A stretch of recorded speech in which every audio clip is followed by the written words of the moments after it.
Hola, hola, hola, muy buenas tardes, a ser las 5:08. Les doy la bienvenida y bienvenido a esta nueva edición de Entre Líneas. Les saluda David Jiménez, director de culturacr.net, politólogo, educador y otro poco de cosas más. Muchísimas gracias por estar en esta nueva edición. Hoy tenemos dos invitados de lujo, indudablemente dos invitados de lujo con una experiencia y con un conocimiento enorme. Que, bueno, vamos a aprovechar, ¿verdad? Vamos a aprovechar ese conocimiento y esa experiencia para conocer un poco más sobre el tema del día, el panorama electoral en Estados Unidos. ¿Cómo está el asunto después de que Joe Biden decidiera declinar de la reelección y le dejara el espacio a quien parece ser será su sucesora o su reemplazo en el Partido Demócrata, que es Kamala Harris? Kamala Harris se enfrentará entonces a quien ya ha sido designado oficialmente por el Partido Republicano, el señor Donald Trump. Les comento, antes de presentarle a los invitados y de empezar, que precisamente acaba de llegar una información, estábamos viendo aquí, revisando unos cables, en el que dice que un resumen de las últimas 5 encuestas o de las 5 encuestas de las casas más importantes de Estados Unidos establece un empate técnico entre Trump y Kamala Harris. Eso, obviamente, estamos hablando de que Trump obtendría cerca del 49% de los votos totales y Harris un 48% de esos votos. Ustedes recuerden que la democracia de Estados Unidos es indirecta, por tanto, depende de los colegios electorales, de toda la dinámica de los diferentes estados, las estrategias, los estados que son, por ejemplo, significativos a la hora de sumar los delegados, ¿verdad? Que son los que finalmente deciden quién será el próximo presidente. Entonces, ahí no es como en Costa Rica, que decidimos por simple mayoría de votos si se supera en primera ronda el 40%, ustedes ya lo saben, o en segunda ronda por la mayoría simple de los votos emitidos. Bueno, ya aquí con los expertos que tengo, pues ellos van a ingresar, van a adentrarse más en esta dinámica de las elecciones en Estados Unidos, que también son importantes para educarnos, para conocer un poquito más al respecto. Bien, regálenme un minuto, voy a hacer un detalle técnico aquí y ya regreso con don Vladimir de la Cruz de Lemos, ex embajador de Costa Rica en Venezuela, y don Luis Guillermo Solís Rivera, expresidente de Costa Rica. A ambos no los invito ni siquiera como exfuncionarios del Estado costarricense, sino como analistas políticos, porque indudablemente, repito, por el conocimiento y la experiencia que tienen, nos van a arrojar muchísimas luces y nos van a dar una lectura política con voz propia, que es el lema de este programa. Un minuto, no les quedó mal con un minuto y regreso.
ahora sí, aquí estamos con tremendo panel de lujo. Yo muy contento de tener al señor expresidente de la República, don Luis Guillermo Solís, mi profesor en ciencias políticas, no me cansaré de decirlo, el profe, y a don Vladimir de la Cruz, a quien he leído, porque leí Más Democracia cuando era estudiante en los 90s, que también fue, bueno, él ha escrito muchísimo también sobre el campo de la ciencia política, es historiador, pero politólogo también. Don Vladimir de la Cruz, bienvenido, muy buenas tardes y gracias por aceptar la invitación de culturacr.net. No, muchas gracias a usted por la invitación y más complacido de participar en este programa con un excelente amigo mío, viejo amigo, colega y contemporáneo, que es Luis Guillermo Solís, presidente de la República, que ha sido. Yo que quería hacer conflicto y controversia, como que no voy a poder entonces. Entonces, Luis Guillermo, bienvenido. Buenas tardes. Salvo que Guillermo sea republicano. Efectivamente, cosa que no es probable. No, yo también saludo con mucho Salvo afecto. que Guillermo piense que yo soy un republicano también. También, esa es otra posibilidad. No, yo saludo con mucho afecto a don Vladimir, Giovanni, amigas y amigos. Muchas gracias por la invitación. Hace días estaba esperando este diálogo con Vladimir porque efectivamente su perspectiva sobre la realidad política internacional es siempre muy importante. También lo es la reflexión que nos regala sobre la situación nacional, pero hoy nos toca hablar sobre lo que ocurre con la potencia, yo no sé si decir hegemónica ya, porque ese es un concepto como muy pasado ahora que hay mucha más competencia en América Latina, tanto de los propios países latinoamericanos como de otras potencias en la región, pero sin duda un país que tiene una ponderación muy fuerte sobre nuestra realidad, que son los Estados Unidos, y más ahora que están en plena campaña electoral. Entonces, muchas gracias por este ratico que vamos a estar. Empecemos por ahí, don Luis Guillermo. ¿Cuál es la incidencia que tienen las elecciones de Estados Unidos, lo que sucede en Estados Unidos en términos políticos para el subcontinente latinoamericano y para Costa Rica en particular? Bueno, sobre la influencia de los Estados Unidos desde el siglo XIX, pues hay pocas dudas de que se ha convertido, ha sido, especialmente hacia finales del siglo XIX, en un factor decisivo para nuestra región y particularmente para la cuenca del Caribe. Cuando digo finales del siglo XIX, lo digo porque es en ese momento en que se consolida la economía bananera y que tiene muchísimo que ver con nuestro desarrollo, pero desde antes, si tomamos en cuenta todo lo que pasó con la doctrina del destino manifiesto, la campaña nacional y la invasión de William Walker, las consecuencias del expansionismo que los Estados Unidos vivían en ese momento y que se detuvo por la guerra civil que afectó a ese país durante bastantes años. Pero sin duda después de eso, los Estados Unidos pues son mercado para la mayor parte de nuestros productos de exportación, son la fuente de la mayor parte de nuestros productos de importación. De allí vienen, en el caso de Costa Rica, la inmensa mayoría de los turistas que alimentan nuestra industria sin chimeneas y también para allá vienen inversiones y van exportaciones de productos altamente dinámicos como son los que salen de las zonas francas de exportación y particularmente aquellas dedicadas ahora a la exportación de productos médicos.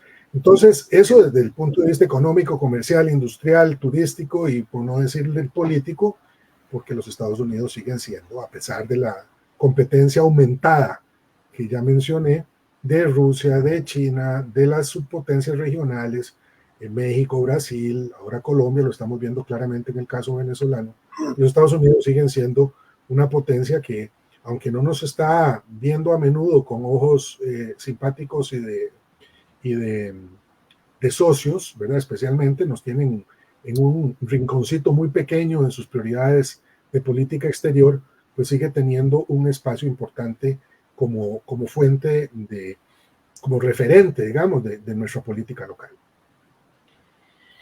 Don Carlos Figueroa dice un saludo para dos grandes docentes. Eso no lo dije, los dos profesores de la Universidad de Costa Rica, ¿verdad?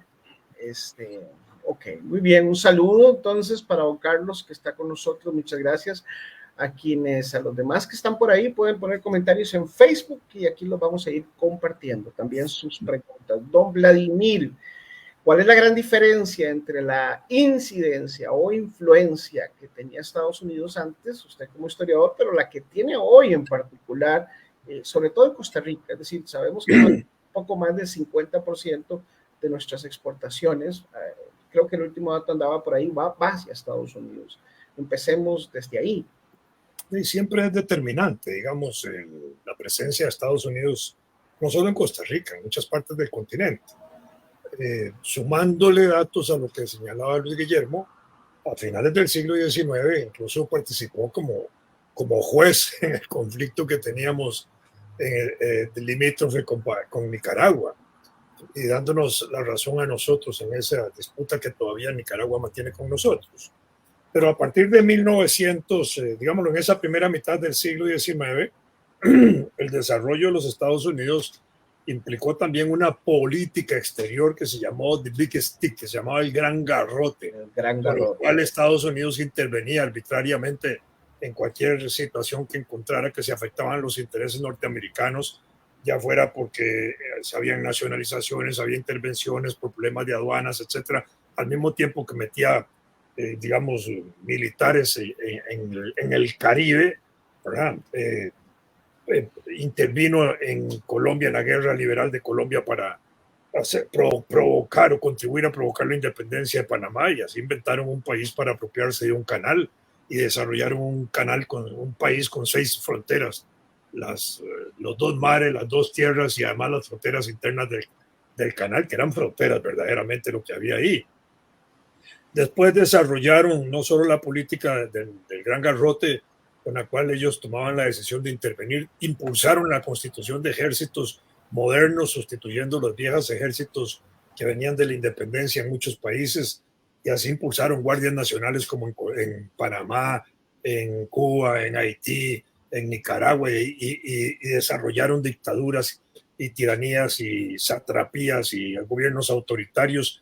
Y con el desarrollo de las inversiones extranjeras en aquella época, protegiendo los intereses, por ejemplo, bananeros en Centroamérica, hicieron que esas empresas dominaran congresos, dominaran las Cortes Supremas de Justicia, a veces impusieran o quitaran presidentes y calificaran a nuestros países de una manera peyorativa, dándoles el nombre de Bananas Republics, por el peso importante que tenían las bananeras aquí. Y entonces había una confabulación de intereses económicos con intereses políticos en el gobierno norteamericano, donde de pronto validaban los golpes de Estado, como fue el golpe de Estado del 54 en Guatemala, que después se descubrió ampliamente, y hasta hay un libro que se llama Bitter Fruit, la fruta amarga, que destaca justamente el papel de la United Fruit Company en el golpe del 54, y ni qué decir del mantenimiento de las dictaduras en el continente. Por otro lado, impulsaron, digamos, procesos integracionistas, porque mucho del proceso integracionista en América Latina y en Centroamérica fue más a iniciativa de los Estados Unidos que de acuerdo a los intereses nuestros. Y así se fueron desarrollando políticas desde 1896 de tratados de comercio con Estados Unidos, etcétera.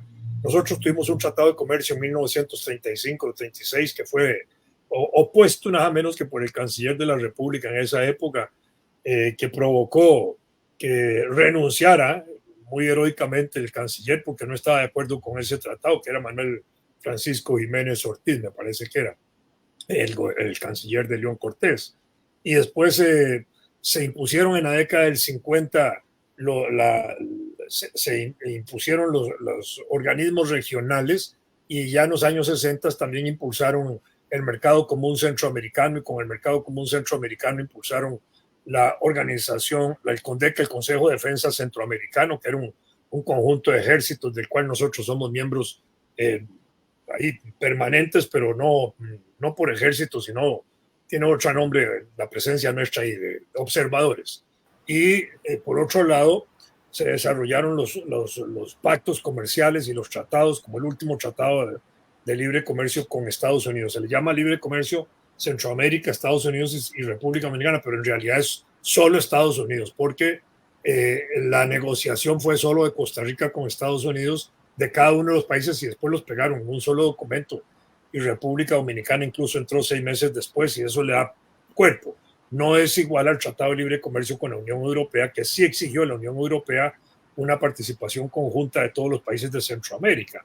Y a partir de allí tenemos una definición muy importante de nuestra relación comercial con Estados Unidos, a pesar de que tenemos cerca de 16 o 17 tratados comerciales internacionales. El de Centroamérica, pues quizás el que tiene más significado y peso en ese sentido.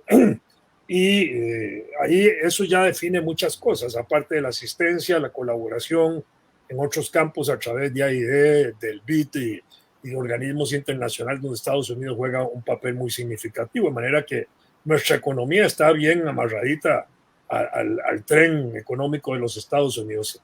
Lo que haya ahí bueno nos puede beneficiar y lo que haya ahí malo nos puede perjudicar.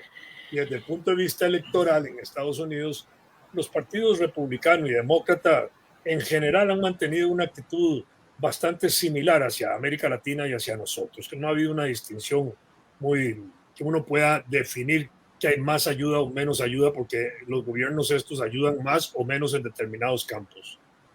Desde ahí viene mi siguiente pregunta. Expresidente Solís, ¿quién nos conviene más, Kamala Harris o Donald Trump? No, yo concuerdo con don Vladimir en el sentido de que en el contexto estrictamente de las relaciones bilaterales, Costa Rica ha mantenido buenas relaciones con gobiernos republicanos y demócratas y ha tenido problemas con gobiernos republicanos y demócratas. Es decir, que los márgenes de maniobra para hacer cosas verdaderamente contrarias a los intereses de Washington son relativamente estrechos. Ha habido momentos en donde estas relaciones han sido importantemente conflictivas. Con respecto a Nicaragua muchas veces. En materia, por ejemplo, de relaciones con el bloque soviético en aquel tiempo, don José Figueres logró aprovechar el deshielo y hacer algo que no había hecho ningún otro gobierno latinoamericano, perdón, de la cuenca del Caribe, que fue establecer relaciones activas con la Unión Soviética y con los países del bloque socialista. Lo mismo pasó en los años 80 con la negociación del plan de paz, la presentación de la propuesta del doctor Arias, del expresidente Oscar Arias, y el plan de Esquipulas. Ahí hubo, digamos, discrepancias importantes. Y nuevamente yo creo que no hay unas agendas diferenciadas claramente entre un partido y otro. Y de hecho, uno de los temas más complicados en donde se difuminan todavía más esas diferencias es el de las migraciones, en donde republicanos y demócratas tienen posiciones durísimas en contra de las migraciones que en algunos momentos nos han llevado a discrepar fuertemente, no en el caso de esta administración, que se ha entregado enteramente a la política migratoria, en este caso de la administración Biden, y que lo haría también en el caso de la administración, de una eventual administración republicana, pero sí en otros momentos discrepancias importantes respecto de esos temas. Hay otros en donde también Costa Rica ha encontrado diferencias con Estados Unidos independientemente de quién esté en la Casa Blanca. Por ejemplo, cuando don Gonzalo Facio Segreda, canciller de la República, asumió la defensa de las 200 millas de mar patrimonial, bueno, tuvo un choque con Estados Unidos, que no acepta eso. Igual tenemos discrepancias en la agenda de derechos humanos en Naciones Unidas. Los Estados Unidos no han suscrito prácticamente ningún tratado internacional sobre derechos humanos. Costa Rica los ha suscrito todos y en algunos casos esto nos ha llevado a diferencias importantes. En fin, yo creo que la relación en su conjunto, es decir, entendida en un sentido global, es una relación bastante buena, es decir, no nos ha generado conflictos de mayor envergadura, pero sí con algunas diferencias que en algunos momentos han sido importantes. Una pregunta quizás ingenua. ¿Con Donald Trump de presidente, Costa Rica nos defendería en caso de conflicto con Nicaragua? Estados Unidos nos defendería en caso de que tuviésemos conflicto con Nicaragua. Está vigente el Tratado Interamericano de Asistencia Recíproca de 1948, con el cual habría un compromiso de que en una guerra con Nicaragua se puede invocar, como se invocó en diciembre de 1948 y en 1955, frente a amenazas, digamos, del calderonismo de intervenir desde Nicaragua hacia Costa Rica. De manera que en ese sentido el Tratado Interamericano podría ser invocado. Nosotros no tenemos ejército y con más razón habría una protección internacional, me parece a mí. Y en ese sentido se crea lo que se llama... No importa el presidente que esté. Se convoca una fuerza interamericana de paz, que es la que se convoca por el tratado. El punto es que el Tratado Interamericano de Asistencia Recíproca podría estar hoy cuestionado en la propia OEA por los cambios políticos que se han sufrido en la OEA. Pero entonces, tanto así, Giovanni, que durante el conflicto por las Islas Malvinas, que son argentinas, a pesar de lo que digan los británicos, me parece a mí en todo caso, se puso en tela de juicio y se violentó el Tratado Interamericano de Asistencia Recíproca porque los Estados Unidos apoyaron a Inglaterra, a la Gran Bretaña, en contra de Argentina, cosa que por supuesto fue avalada además por Pinochet, lo cual le dio soliviantó, digamos, el espíritu de ese tratado. Pero ese tratado se construyó además en tiempos de Guerra Fría y hoy, como bien lo dice Vladimir, las circunstancias han cambiado mucho y sería difícil imaginar que sea invocado, aunque se invocó durante los ataques terroristas del año 2011. Es decir, cuando conviene. Sí, señor, más o menos. Y cuando le conviene la potencia. Además ya no están las bases militares de Estados Unidos en el canal, que eran las que estaban a la mitad del continente, están distribuidas entre Colombia y Puerto Rico y otros países, pero digamos eso debilita mucho probablemente el tratado mismo. Y la capacidad de respuesta que se pueda tener si don Daniel Ortega se vuelve un poquito más loco de lo que ya está. Bueno, yo sostengo además, Giovanni, esto lo he dicho públicamente en muchos lados, que el gobierno de los Estados Unidos, tanto el gobierno republicano de los años 2017 al 2022, bueno, el de Trump y el de Biden, han mantenido una relación bastante cordial con Nicaragua. Las discrepancias fuertes con respecto al régimen de Ortega Murillo no impiden que haya una relación cercana, y tan cercana que no han objetado a los Estados Unidos la presencia de amplios contingentes de oficiales de inteligencia rusos en Managua y la construcción de aeropuertos y otras infraestructuras. Barcos artillados han llegado a Managua. Y han colaborado en maniobras militares conjuntas donde participa el ejército de Nicaragua, el de Rusia, el de Estados Unidos y otros. De manera que ahí hay una confabulación y no han cuestionado tampoco el proceso electoral de Nicaragua. Exacto. La democracia es versátil para Estados Unidos, según convenga. Entonces, la pregunta, bueno, vamos a cambiar un poquito el tema. Para Costa Rica, en realidad, no es significativo, según lo que estoy leyendo de sus participaciones, no es significativo si gana Trump o si gana Kamala. Entonces hay otros elementos quizás de juicio, otros aspectos que podemos analizar. ¿Qué diferencia hace que Kamala se convierta en la primera mujer presidenta de Estados Unidos? Tal vez me interpongo aquí un momentito, nada más para hacer una observación al pie de página. No, yo creo que sí, Costa Rica, en el contexto internacional, el contexto latinoamericano y ciertamente en la región caribeña, circuncaribeña, sí recibe diferencias entre Trump y Harris. Es decir, Trump ha demostrado tener una línea muy respetuosa con los países de la zona, ¿verdad? Ha impuesto con los latinoamericanos y particularmente con aquellos que están involucrados en los flujos migratorios. Nos metió en graves dificultades con respecto a la política comercial. Puede afectarnos mucho la fuerza con que Trump insiste en enfrentar a China. Esto también es cierto con los demócratas, pero Trump también lo ha hecho impidiendo, por ejemplo, que se incluya tecnología china en los esquemas, en los ecosistemas comerciales de Costa Rica. Yo sí creo que hay matices que no son pequeños y que sí tienen mucho que ver, pero efectivamente en la gran política, en la gran agenda no hay grandes diferencias. Pero bueno, me desvía un poquito otra vez, mi disculpa. Y también todavía sigue funcionando la Cuenca del Caribe, el Tratado de la Cuenca del Caribe de aquella época. De manera que hay líneas de comercio hacia los Estados Unidos por uno u otro medio o conductos comerciales. Hay grandes cosas. Ese problema chino que plantea Luis Guillermo es muy importante. Ya el gobierno actual ha empezado a tomar medidas para que no haya la presencia de ciertas tecnologías chinas en el país. Huawei. Pero mi pregunta de nuevo, entonces, el hecho de que Estados Unidos se incline por una mujer, ¿qué nos dice?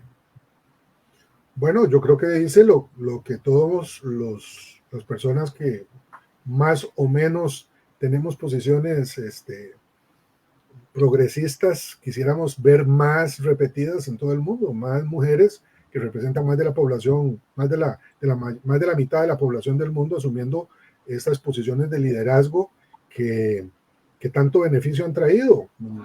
Decían que una persona negra no podía ser presidente de los Estados Unidos. Bueno, ganó Barack Obama. Entonces dijeron que no era suficientemente negro. Eso lo decía el propio Obama, que era una de las críticas que le hacían. Bueno, ahora tiene la posibilidad real de hacer lo mismo están diciendo Kamala. Una mujer negra, además. No, pero están diciendo lo mismo, que no es suficientemente negra, lo dijo Trump.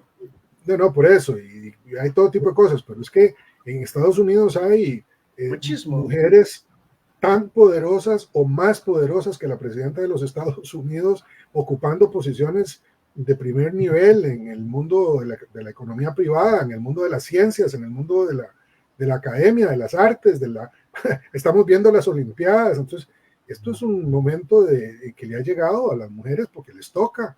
Aquí en Costa Rica también tuvimos una mujer presidenta, ojalá que haya muchas otras en el futuro. Entonces, me parece que no debería de ser eso ningún obstáculo, todo lo contrario, cuando uno analiza la política de la coyuntura actual en Estados Unidos. Además, Kamala no es la primera, ya estuvo Hillary Clinton.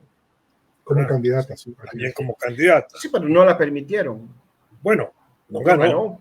No, bueno, sí ganó, pero no le...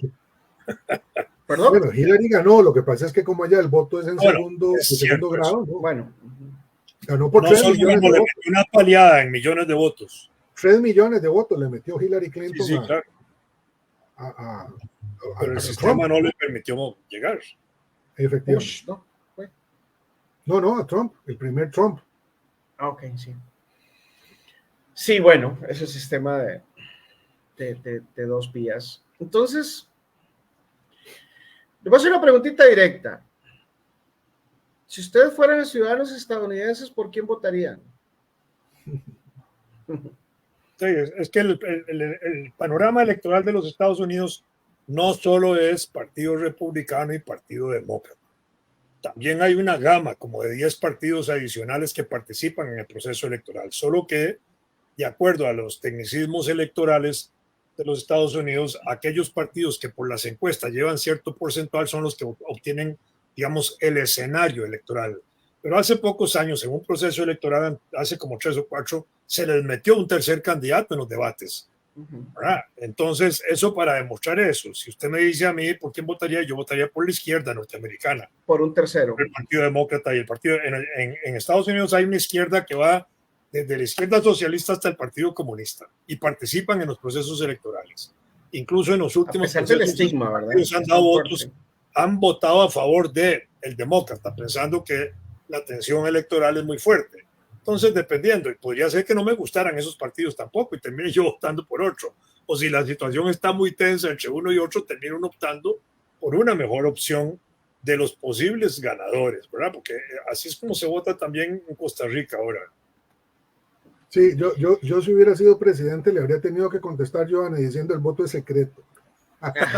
Pero ya no. Como no soy presidente y soy expresidente, no, yo votaría en esta coyuntura por Kamala Harris. Y le voy a decir por qué. Yo también no en esta coyuntura. Es que no tanto por lo que puede urge de favorable para nosotros y para América Latina, pero es que el descalabro que puede significar la presidencia de Trump con todo lo que ha hecho en contra de la institucionalidad, pretendiendo apoderarse, digamos, de una cosa que en Estados Unidos es fundamental, central, que es el equilibrio de los pesos y contrapesos entre las diferentes instancias del Estado, a mí me parece que es peligrosísimo. Es decir, de todas maneras es muy complicado lidiar con una potencia que tiene control sobre armas nucleares, etcétera. Lo mismo se podría decir de, no sé, Rusia, o Gran Bretaña, ¿verdad? Cualquiera. Pero ya que además de eso, se atreva a decir el presidente que esta sería la última elección por la cual habría que preocuparse en los Estados Unidos, y que su propio candidato a la vicepresidencia haya dicho en algún momento, cuando no lo apoyaba, que Trump es el equivalente a un Hitler de los estadounidenses, eso es muy grave, ¿verdad? Y lo que estamos viendo pareciera constatarlo, entonces mejor no. Estaba leyendo hace un ratito el informe del estado de la libertad de expresión de Costa Rica, y estaba leyendo el capítulo 5 del ProLEDI sobre la libertad de expresión, en particular sobre que prácticamente en las conferencias de prensa de Rodrigo Chávez, casi en 8 de cada 10 hace intervenciones negativas contra medios de comunicación. El estilo de Rodrigo Chávez es, a todas luces, muy parecido al de Donald Trump. Él también ha atacado la institucionalidad, lo acaba de decir don Guillermo, ha atacado la institucionalidad, el sistema de pesos y contrapesos. Recordemos lo que pasó en el Capitolio, que fue un gravísimo, incluso está en los tribunales de justicia Donald Trump, precisamente todavía con juicios por esa causa, por haber incitado a no reconocer los resultados electorales. Entonces, yo siento que Donald Trump a veces pareciera como que es más peligroso, como perro que ladra no muerde, es decir, es peligroso, aparenta ser peligroso porque en realidad lo que quiere es ser populista, lo que quiere es aparentar ante el conservadurismo religioso y el machismo estadounidense para ganar esos votos de una derecha, ¿verdad? Que es reaccionaria, que es más recalcitrante, a lo mismo o similar, parecido a lo que hace don Rodrigo Chávez en Costa Rica. ¿Ustedes qué opinan sobre esto? Don Vladimir, para darles... ¿Qué le voy a decir? No sé, usted me lo dice. Es difícil, digamos, entender eso, porque el problema de la composición del electorado norteamericano tiene que ver con las etnias, las nacionalidades, los migrantes, los grupos sociales que hay ahí. Y hay una población negra afroamericana que nació en Estados Unidos, que vienen desde hace 200 años. Y están los migrantes, están los latinos que juegan hoy un papel enorme de muchos millones de ciudadanos. No sé cuántos votarán ahorita. No se sabe cuánto es el porcentaje. No, en este momento no tengo el dato de los posibles votantes latinoamericanos, porque esa es una inscripción voluntaria en Estados Unidos. Si no se inscriben, no votan. Entonces, eso limita mucho, y por eso hay movimientos orientados a que voten y voten y voten, justamente para fortalecer las políticas migratorias, para fortalecer las políticas antimuro, etcétera, y otras cosas que hay por ahí. Esa mano de obra extranjera en Estados Unidos es muy importante para la economía, porque son las que hacen las tareas que no quieren hacer los trabajadores norteamericanos, y muchos de ellos son un montón de vagabundos. Se lo digo por experiencia propia. Conozco bien el sistema empresarial de los Estados Unidos. Diríamos lo mismo de los ticos, y que por eso los indígenas panameños y los nicaragüenses tienen que venir a hacer lo que ya los ticos no quieren. Pero no por vagabundos, es que en el caso de los trabajadores agrícolas, no. En el caso de los trabajadores agrícolas que vienen a trabajar aquí en nicaragüenses, es porque en las empresas agrícolas del norte, las condiciones de salario y las condiciones de trabajo no eran, digamos, aceptadas por los trabajadores ticos, y en ese sentido, entonces rehusaban a trabajar ahí, y entonces venían los nicaragüenses a sustituir ahí. Y en el sur también. Aquí en los cantones de Los Santos llegan un montón de indígenas de panameños y otros ticas también a trabajar ahí en el aguacate y en otras cosas, porque las condiciones de trabajo son de hacinamiento. Yo he visto las posilgas que hay ahí, los grupos de hacinamiento que hay. Entonces, en esas condiciones no pueden trabajar los ticos porque están acostumbrados a una legislación social avanzada. Entonces, hay que trabajar los otros que están por hambre, por malos salarios, por bajos salarios, etcétera. Eso pasa allá en Estados Unidos. No, al contrario, es que la mano de obra es vagabundona.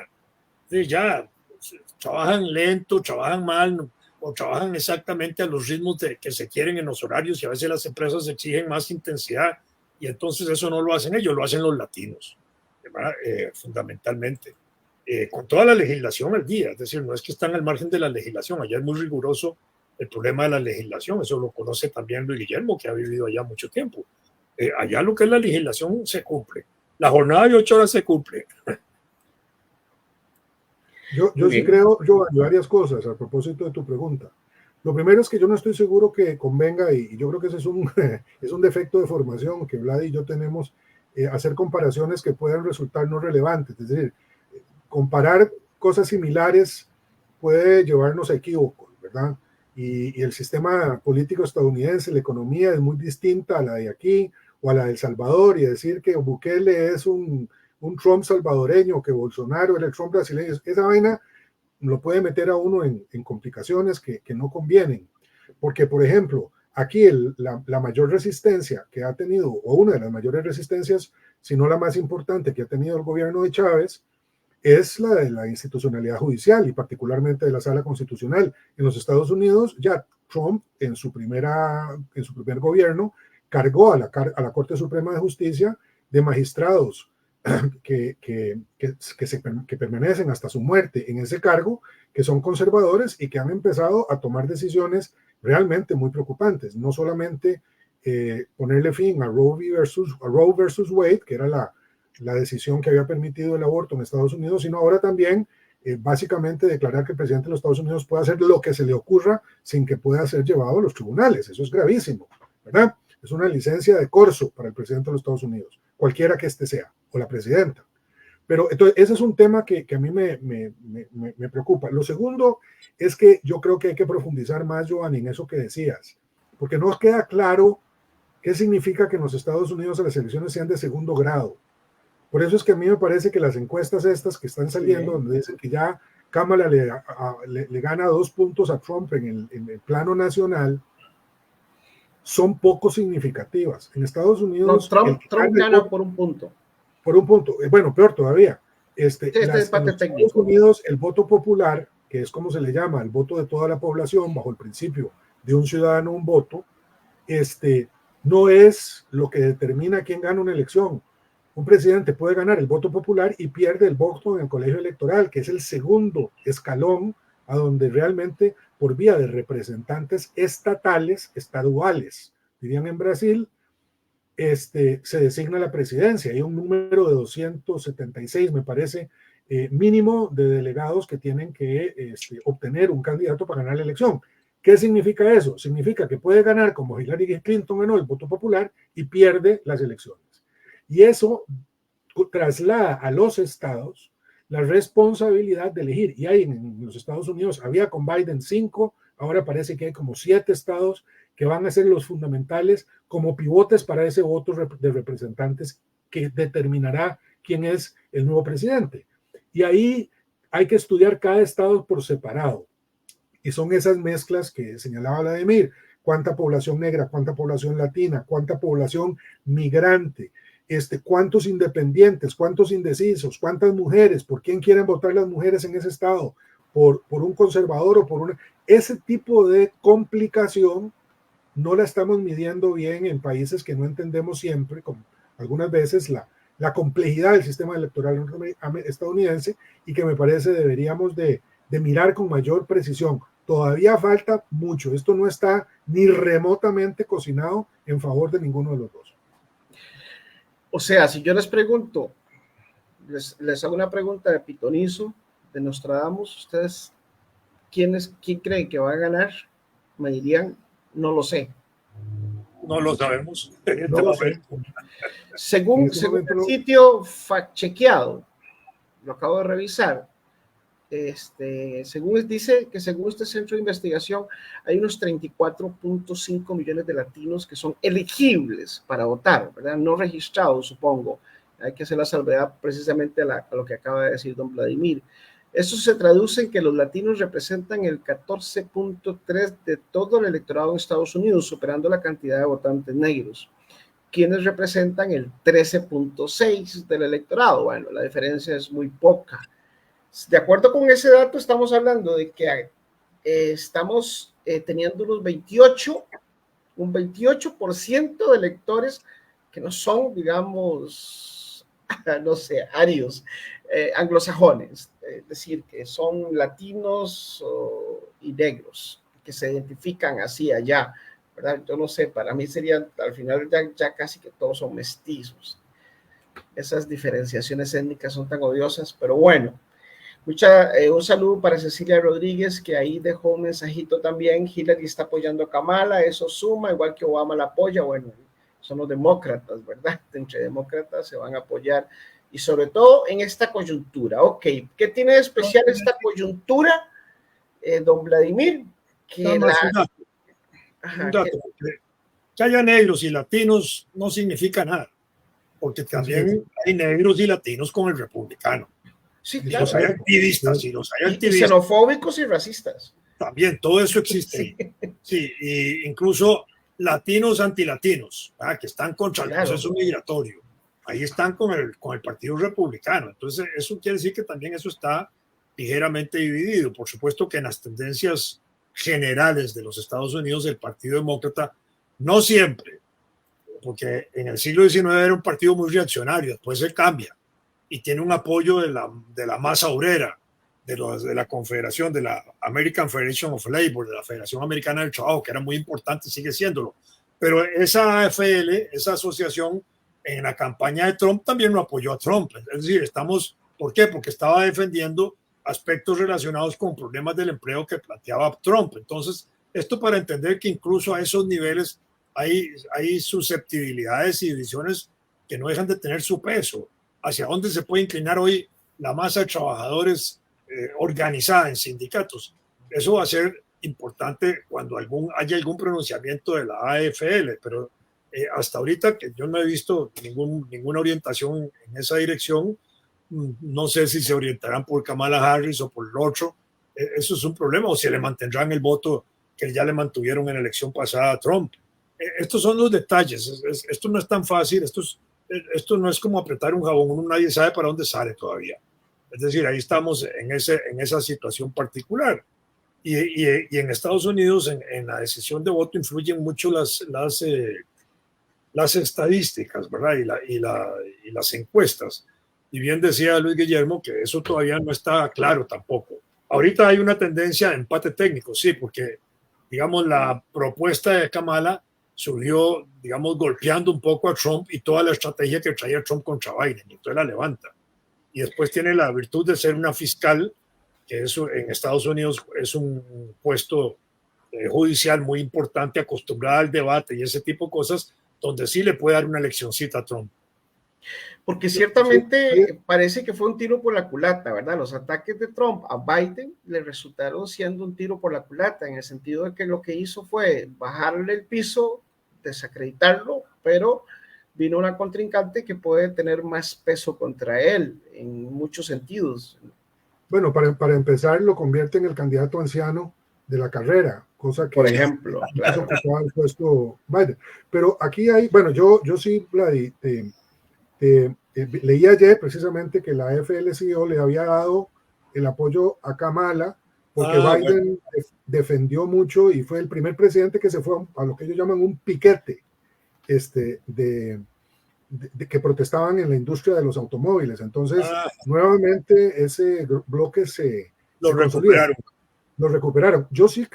A mí me parece que lo que hay que estar viendo hoy es, por ejemplo, el voto independiente. Ese voto no sabemos exactamente cuánto es, pero debe andar como entre el 10 y el 12% de la gente que en Estados Unidos es independiente. Ese voto estaba periclitando mucho hacia el tercer candidato, que tiene como el 2% de las simpatías, que es el hijo de Robert Kennedy, que es muy crítico de ambos candidatos mayoritarios. Pero, por ejemplo, hay un bloque de republicanos moderados que están apareciendo ya en los anuncios de Biden, que están diciendo, no, yo soy republicano y soy conservador y tal igual, pero es que Trump no me representa. Entonces, esa población en estados que se están peleando por el número de representantes, por ejemplo, Pensilvania, que es uno de ellos, es muy importante. La designación que Kamala Harris ha hecho del gobernador de Wisconsin, de Minnesota como candidato a la vicepresidencia, le complementa muy bien en un estado que es determinante para los demócratas, aunque generalmente ha votado por el Partido Demócrata, pero peligraba con Biden. Ahora lo consolida. Entonces, hay una serie de cosas que pueden tener una gran ponderación. Y lo otro, por supuesto, es que no sabemos qué va a pasar en este mundo tan complicado en el que vivimos. Una ampliación de la guerra en Medio Oriente, por ejemplo, puede tener una incidencia en la elección tremenda dependiendo de qué es lo que hagan los Estados Unidos, ¿verdad? Que se han demarcado claramente en favor de Israel, con grandes críticas dentro del ala más progresista del Partido Demócrata, que critican mucho eso. Entonces, una situación internacional descontrolada también puede tener un peso tremendo en el resultado de aquí a noviembre, ¿verdad? Y puede pasar casi cualquier cosa. Estamos en un momento muy crítico en muchos lugares del mundo. Entiendo que el vicepresidente es bastante izquierda, ¿no? El elegido por Kamala. Bueno, está izquierda, en el espectro de la izquierda estadounidense, sí, hay que hacer la salvedad. El estado de Minnesota es muy liberal. Es liberal. Es muy liberal. Eso es lo importante ahí. Bien. La situación, yo les pregunté hace un ratito sobre qué hace especial el panorama. Yo creo que ya me lo han ido contestando con el tema de lo que sucede en Oriente Medio, claramente, ¿verdad? Es decir, estamos en ascuas, ¿verdad? Que Irán le está preparando y Hezbollah también le están preparando un ataque a Israel en represalia por la muerte de 2 líderes, ¿verdad? Del líder de Hamas y de otro alto comando de Hezbollah al sur del Líbano. Eso plantea un contexto internacional muy sensible porque todo el mundo está con los ojos en Israel y está con los ojos en Gaza, en lo que yo no tengo miedo de decir, para mí es claramente un genocidio. Con el respeto de quienes piensen diferente, para mí es bastante claro.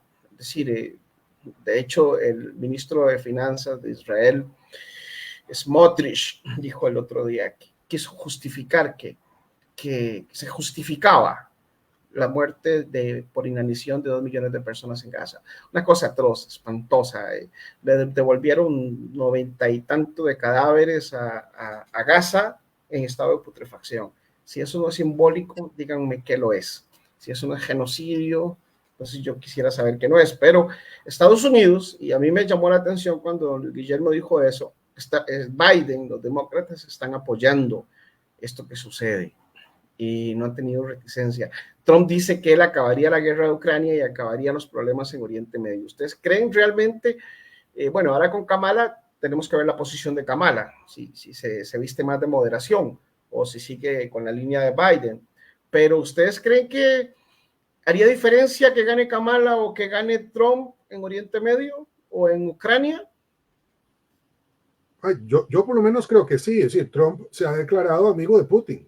Lo ha felicitado, le ha dicho que le parece muy bien. Es más, ha dicho que a él le importa muy poco lo que haga Putin en Ucrania, que lo importante es que los Estados Unidos no se metan en una guerra como la que han tenido en otros lugares. Entonces, a mí me parece que en el caso de ucraniano está muy claro, en el caso de Israel también. Recordemos que fue Trump el que devolvió la embajada de los Estados Unidos de Tel Aviv a Jerusalén y le construyó una nueva embajada en Jerusalén. Pero Estados Unidos continuará apoyando a Israel, estoy seguro. Kamala Harris ha sido bastante más crítica, bueno, bastante más, no, un poquito más crítica en sus últimas declaraciones sobre la situación en Gaza, pero hay otros temas que no necesariamente pasan por ahí que también podrían incidir. Vean ustedes lo que pasó hace 2 o 3 días con las bolsas en todo el mundo, que entraron en crisis, en un pánico horroroso porque sospechan que puede haber una recesión en los Estados Unidos. Bueno, una recesión en estos momentos le caería como un balde de agua fría a la campaña de Harris y le ayudaría mucho a Trump, que está diciendo que la economía estadounidense está en un punto de no retorno.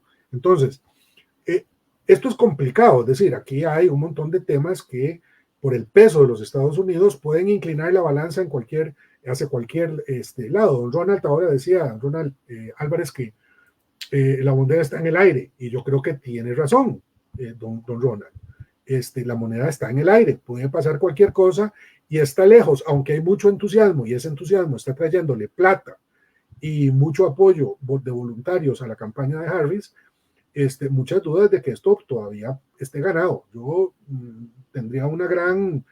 yo dudaría mucho de poder afirmar en estos momentos que Kamala Harris va a ganar, aunque veo que la situación hoy está mejor que estaba hace un mes cuando Biden no había renunciado. Yo creo que eso es definitivo, ¿verdad? Es decir, y las encuestas lo dicen. Don Vladimir.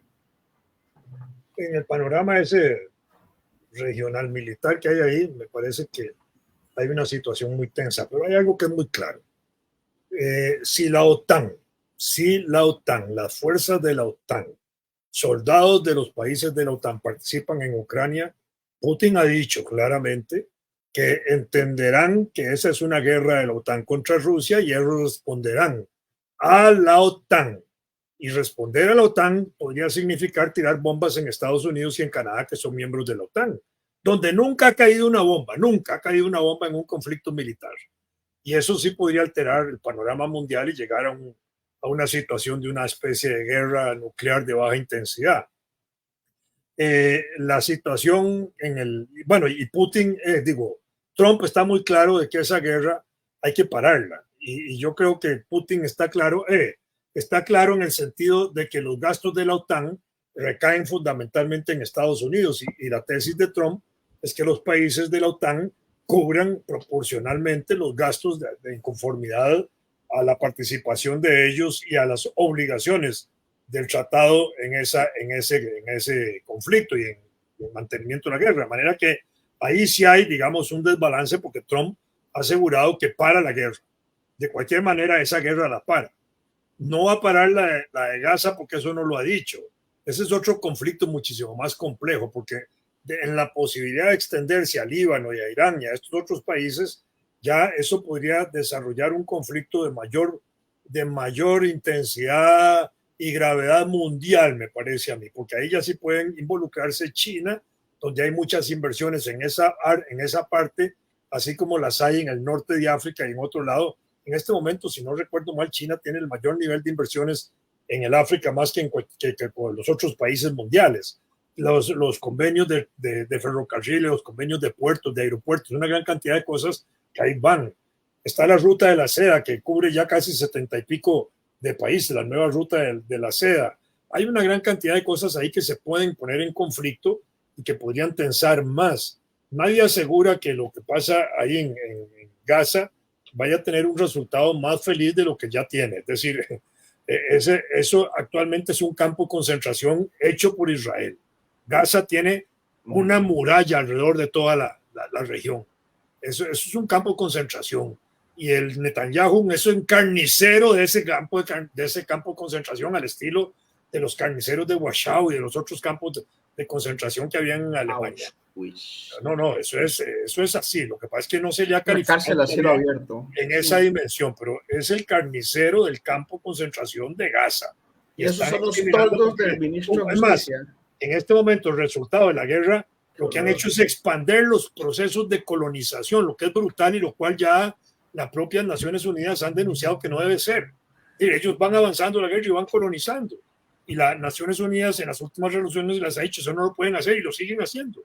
Entonces, ahí hay un conflicto muy importante. Yo creo, no me lo está preguntando, y no sé qué pensará Luis Guillermo, que es un internacionalista, pero que ahí hay que intervenir al estilo como se intervino en la guerra de Corea. Una franja internacional dominada por la ONU, neutralizada, desmilitarizada, partir una parte para palestinos, otra parte para israelitas y resolver eso con una fuerza internacional. Creo que esa podría ser una solución posible, pero no es tangible. Israel no va a permitir algo así. No, solo la solución de los dos estados. Sí, la solución de los dos estados, que sigue siendo a veces un excusa, sí. pero que es la solución que uno pensaría podría traer un poco de tranquilidad dentro de una situación que es casi imposible. Yo sé, Giovanni, que ya estamos sobre la hora y no quiero extenderme, aunque me gustaría mucho quedarme otra hora conversando, pero yo sí quiero decir a propósito de lo que dice don Carlos Figueroa, es que tiene razón en cuanto a que la campaña de Harris, y yo creo que el candidato vicepresidente Walz tiene mucho que ver con eso, se está apartando de la lógica de confrontar a Trump para ver quién insulta más y quién grita más, ¿verdad? Ellos están diciendo, no, aquí el camino es otro. Aquí el camino es qué vamos a hacer con los mercados de trabajo, qué vamos a hacer con las mujeres, qué vamos a hacer con los grupos excluidos, la inclusión del LGTBIQ, qué vamos a hacer con nuestras relaciones internacionales, el medio ambiente, en fin. Yo creo que eso puede marcar un cambio en la lógica del debate, porque Trump al igual que otros populistas parecidos, no necesariamente iguales, pero parecidos en muchas partes, crecen cuando se les ataca, crecen cuando la polarización que han producido tiene como resultado una campaña en iguales términos a los que ellos están planteando. Entonces, en esa lógica, creo que don Carlos mantiene ahí una muy buena lógica. Cuando dice sobre el chabacanerismo de Trump, eso no lo vamos a ver con Harris y tampoco lo vamos a ver con Walz. Una nota al pie, don Vladimir. ¿Existe una guerra nuclear de baja intensidad? Creo que eso fue lo que usted dijo. No se ha dado, pero puede darse. Una guerra nuclear de baja intensidad es tirar bombas parecidas a las de Hiroshima y Nagasaki que matan 300,000 viejos cada una. Y entonces con eso establecen un sistema de posibilidad de valorar lo que podría ser una guerra nuclear final, digámoslo así, para ponerlo en el otro extremo. Porque en este momento una guerra nuclear puede acabar con toda la humanidad, pero una guerra de baja intensidad que la pueden tener medida, la pueden tener, tirar unas cuantas bombas de eso como para definir límites. Yo creo que pues, estamos en el borde de que eso pueda suceder. Sí, yo lo pregunto porque hace un tiempo yo venía pensando en eso. Yo decía, es decir, el tema de Israel, yo decía, eso pareciera que es nunca acabar. ¿En qué momento se va a desatar una circunstancia en que tiren 2, 3 bombas y paren eso ya en seco y digan se acabó, pero matan una cantidad? Mire, el canal de Panamá es un objetivo militar. El 80% del comercio de Estados Unidos se mueve a través del canal. De manera que en una guerra el canal le meten un bombazo para paralizarle lo que es el tránsito de buques del Pacífico al Atlántico, para empezar. Pero por eso no necesitan un arma nuclear. Por supuesto que con una arma nuclear no, con misiles continentales que pueden llegar ahí perfectamente. Pero además todos los puertos del Pacífico, del Atlántico norteamericano estarían inutilizados para que no puedan estar enviando suministros marítimos. Así fue. Si los nazis en la Segunda Guerra Mundial venían con submarinos a bombardear puertos nuestros y hundir puertos, el vapor San Pablo y otros. Yo creo que tal vez pongámonos menos apocalípticos. Yo siento sí, por favor. Que a nadie le sirve una guerra nuclear, no a nadie, digamos, o pequeña o grande, aunque yo no sé si se pueden hacer guerras nucleares pequeñas, pero es que las posibilidades no son solo Estados Unidos agarrados con Rusia por un ataque en Ucrania, también los pakistaníes con los indios por la situación en el Kashmir, los chinos con los taiwaneses y la situación, o sea, hay, no sé, en estos momentos ya no solo 5, sino como una docena de países que tienen o presuntamente tienen o podrían tener muy fácilmente armas nucleares. Y lo que estamos viendo es un debilitamiento muy grande de las organizaciones multilaterales como las Naciones Unidas y de las, digamos, lógicas antimilitaristas y que yo considero son obligatorias, porque la inmoralidad de la guerra, cualquiera que ésta sea, lo vemos en las poblaciones sufrientes de Gaza y de Ucrania, son inadmisibles en el mundo hoy, ¿verdad? Un mundo donde hemos avanzado mucho en la lógica de la protección de los derechos humanos de las personas, y especialmente de las poblaciones civiles, que son las que están siendo masacradas en estos conflictos. Pero conflictos hay tantos que más bien lo grave, digamos, de la situación actual es que se está dando un pésimo ejemplo de parte de los miembros del Consejo Permanente de Seguridad de las Naciones Unidas respecto de hasta dónde quieren llegar con esta lógica, ¿verdad? Por eso es que don Miguel Sobrado, cuando plantea el tema también de los nuevos equilibrios geopolíticos internacionales, trae a cuento una cosa que debería de estar muy presente en el debate sobre las elecciones en los Estados Unidos, porque en efecto aquí hay una campaña que tiene que mirarse con una doble perspectiva, una hacia adentro, que tiene que ver con los temas de la economía, de la sociedad, del ambiente, etcétera, en los Estados Unidos, y otra hacia afuera, que tiene que ver con estos problemas multiplicados en el mundo, especialmente el del cambio climático, por ejemplo, en donde lo que se necesita es cooperación, no confrontación como la que tenemos.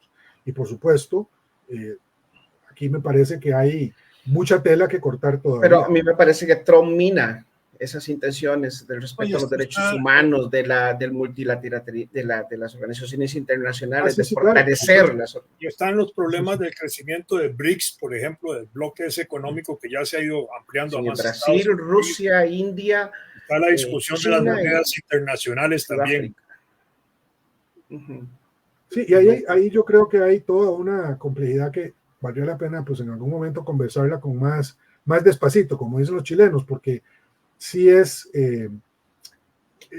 hay que tener, digamos, hay que escribir con lápiz de punta fina en las implicaciones ya que esto pueda tener sobre el futuro de Estados Unidos. Estados Unidos está volvería con Trump al aislacionismo que Vladimir conoce bien del siglo XIX, ¿verdad? O sea, Estados Unidos, aquí había dos tendencias muy fuertes, una centrífuga y otra centrípeta en la lógica política de la élite estadounidense, que a mí me parece que con Trump regresa a ese ensimismamiento, a esa lógica de mirarse hacia adentro y no hacia afuera, que ha predominado en otros momentos de la historia de Estados Unidos. Uno no la ve, porque uno lo que ve es el intervencionismo, las invasiones, la salida, el hegemonismo estadounidense, pero ha habido momentos en que Estados Unidos no ha querido salir, y por eso el imperialismo norteamericano, entre comillas, es muy distinto al imperialismo europeo, a pesar de que tiene facetas muy nefastas en ambos casos. Una masterclass hemos recibido el día de hoy, pero con dos profesores de lujo, señores y señoras. Muchísimas gracias.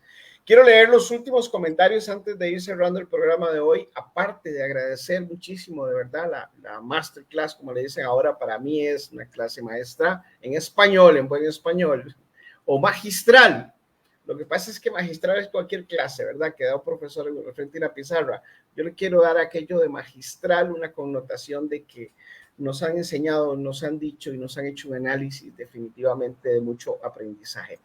Dice Luis Diego Aguilar que lo interesante de esta elección es que Trump fue presidente antes que Biden. ¿Para ustedes internamente USA está mejor con Biden o lo estaba con Trump? El tema de la pandemia es transversal y claro, complica las valoraciones, pero ¿es lo mismo? ¿Estaba mejor con Biden o con Trump antes?